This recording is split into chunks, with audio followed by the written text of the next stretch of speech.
आजकल अधिकांश लोग यह नहीं समझते कि वाचा कवेनेंट वास्तव में क्या है। कई लोग बिना शादी के साथ रहते हैं या शादी को एक अस्थायी अनुबंध की तरह मानते हैं। विवाह एक पुरुष, एक महिला और भगवान के बीच वाचा है। भगवान ने यीशु का पालन पोषण के लिए सही जोड़े मरियम और यूसुफ को खोजने को हजारों साल इंतजार किया। यह दिव्य योजना है। मरकुस 10 में यीशु कहते हैं, भगवान ने उन्हें पुरुष और महिला बनाया। एक पुरुष अपने पिता माता को छोड़ पत्नी से जुड़ जाएगा और वे दोनों एक शरीर होंगे। जिसे भगवान ने एक किया है उसे कोई अलग न करे।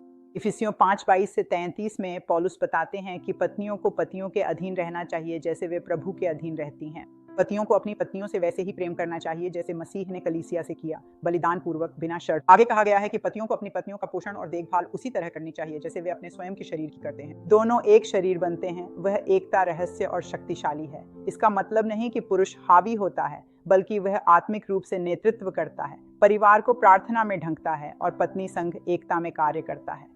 दोनों जीवन साथियों की ईश्वर से व्यक्तिगत व संयुक्त वाचा होती है। फिर हमने मत्ती 18:18 को देखा, जो कुछ भी तुम पृथ्वी पर बांधोगे वह स्वर्ग में भी बंधा जाएगा। एम्प्लीफाइड क्लासिक में यह अंश एक सिम्फनी के बारे में बात करता है। एक विवाहित जोड़ा जब सहमति में होता है तो आत्मा में सामंजस्य बनता है।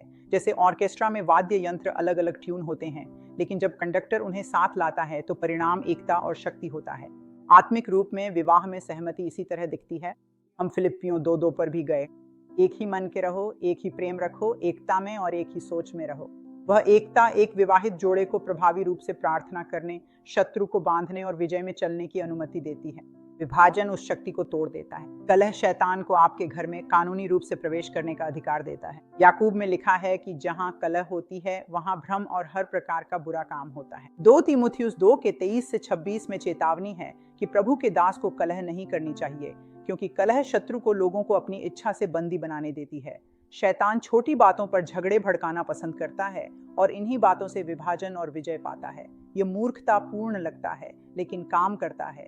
कई जोड़े ऐसे सलाहकारों के पास जाते हैं जो वचन नहीं जानते, लेकिन सच्चाई यह है कि आपका जीवन साथी दुश्मन नहीं है। शैतान दुश्मन है। वह विवाहों को तोड़ने के लिए विभाजन का उपयोग करता है। पिता, यीशु के नाम में मैं उन सभी के लिए प्रार्थना करता हूँ, चाहे वे विवाहित हों या विवाह चाहते हों। उनकी आंखें खोलें ताकि वे वाचा की शक्ति, एकता का महत्व और शैतान की चालें देख सकें। मैं हर प्रधानता, शक्ति, अंधकार के शासक और आत्मिक दुष्टता को बांधता हूँ जो उनके विवाहों के लिए नियुक्त हैं। मैं यीशु के नाम में उन्हें हर दुष्ट कार्य से मुक्त करता हूँ।